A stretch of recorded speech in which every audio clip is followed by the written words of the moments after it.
在繁忙的都市生活中，人们时常被工作和生活的压力所淹没，怀旧成为了一种逃避现实的方式。当谈到童年或青春期的回忆时，这些往事如同一扇窗，让人暂时逃离喧嚣，回到那段简单而纯真的时光。这篇文章将以第三者的身份探讨复古回忆的意义，以及它如何引发共鸣。童年的印记。童年是每个人生命中最初的印记，那时的每一个细节，无论是公园里的秋千，还是夏天的冰淇淋，都能在某个瞬间唤醒沉睡的记忆。有人回忆起在阳光下奔跑的无忧无虑，伴随助嬉闹的声音；有人则记得与小伙伴一起玩耍的日子，简单的游戏却充满了快乐的笑声。这些回忆不仅是个人的，也是集体的。当一群人围坐在一起，分享各自的童年故事时，笑声和泪水交织，形成了一种无形的连接。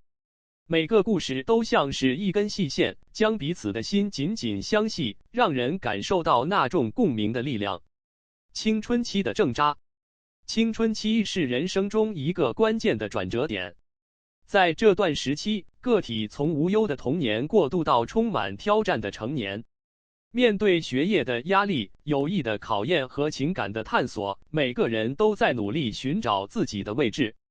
有些人可能回忆起初恋的甜蜜，或者与朋友们一起熬夜的悸动，而另一些人则会想到孤独与不安，心中充满了对未来的迷茫。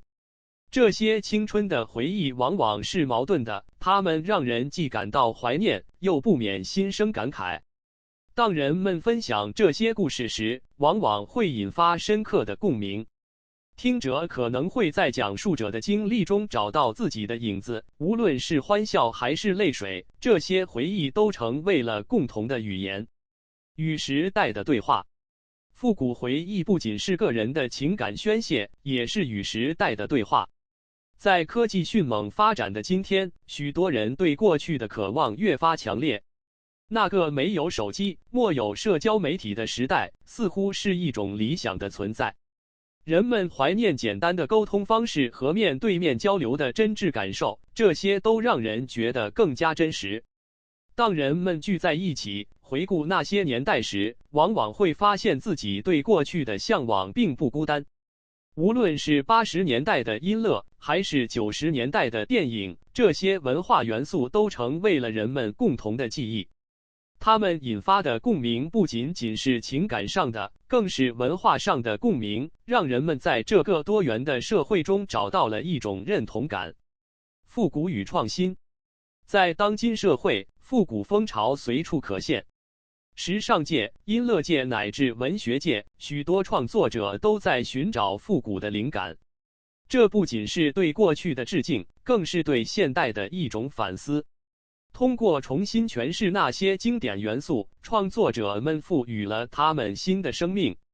许多年轻人也因为父母或祖父母的故事而对过去产生了兴趣。他们希望了解那个时代的生活方式，寻找与自己生活的连接。这种跨越时代的交流，使得复古回忆不再仅仅是个人的情感，而是形成了一种文化的延续。共同的情感。最终，复古回忆的魅力在于其共通的人性。在分享童年和青春期的故事时，人们不仅在重温过去的片段，更是在表达自己内心深处的情感。这些故事可能来自不同的背景，但所传递的情感却是相似的。每个人心中都有一段独特的过去，而这段过去往往与他人的故事产生共鸣。无论是怀念那段无忧无虑的童年，还是青涩而充满挑战的青春期，这些回忆都让人重新思考自己的生活。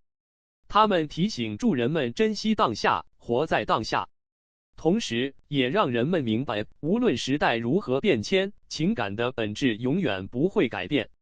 结语：复古回忆如同一条细致的丝线，将每一个人紧紧相连。在分享与回忆中，人们找到了彼此的共鸣，体会到了生活的多样性与美好。随住年华流逝，这些珍贵的回忆将成为生命中不可磨灭的一部分，继续在心中闪烁出温暖的光芒。无论未来的路有多么艰辛，这些共鸣的回忆将永远伴随住每一个人，成为他们生活中最美好的部分。